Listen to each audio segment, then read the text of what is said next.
Question 81A. Apparition spirituelle et religion. Question posée par Madame Rajasingam en France. Bonjour. Que penser des apparitions de la Vierge Marie ou de l'archange Michael? Est-ce que les sacrements dans l'Église catholique ont un effet spirituel? Cordialement, Madame Rajasingam en France. Bonjour. Vos questions sont intéressantes. Les apparitions de la Vierge Marie ou de l'archange Michael sont des formes qui correspondent à des réalités sur les hauts plans de la conscience humaine. L'obstacle qui survient lors de ces apparitions est la difficulté qu'a l'individu de ne pas se soumettre à elles. S'il le fait, il vit une sorte d'enivrement ou de l'orgueil spirituel, ou alors un besoin de se mettre à genoux devant la grande beauté de ce qu'il voit. Dès qu'il agit ainsi, il diffracte son énergie prépersonnelle, énergie qui précède la création de son ego sur la Terre, ce qui fait en sorte qu'il devient le pantin de ses énergies plutôt que de devenir apte à contenir le réel de qui il est. Le problème n'est jamais la forme comme telle, mais le rapport qu'entretient l'ego avec la forme.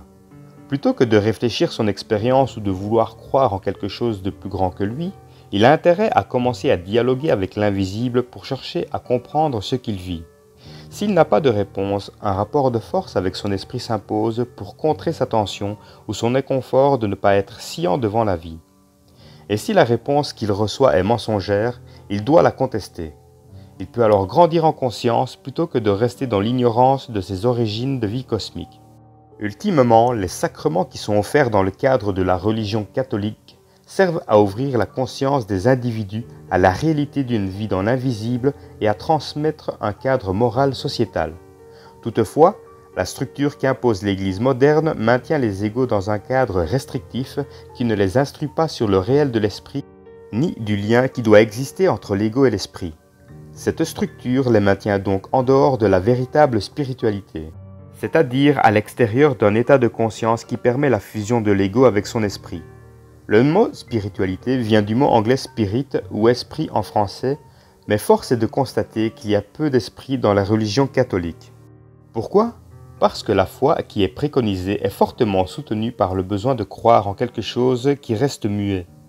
Pourtant, un ego qui entre dans l'autorité intelligente de son esprit oblige l'invisible à lui parler et à se dévoiler.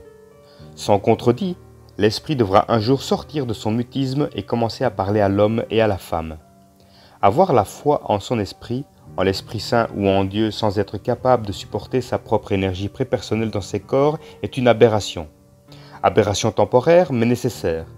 Le temps que les corps de l'ego s'élèvent en vibration et que sa conscience n'ait plus besoin de croire. L'être nouveau n'aura plus besoin de soutenir sa vie par des croyances car il aura appris à savoir la vie intérieurement.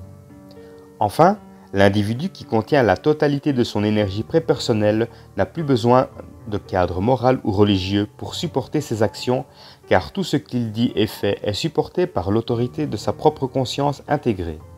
Ce dernier ne vit plus d'effet spirituel, mais vit le spirituel en lui. Au plaisir, texte de Sandra Vimon. Cet article provient du site www.supramental.biz, voix narrative d'Orion Roméo.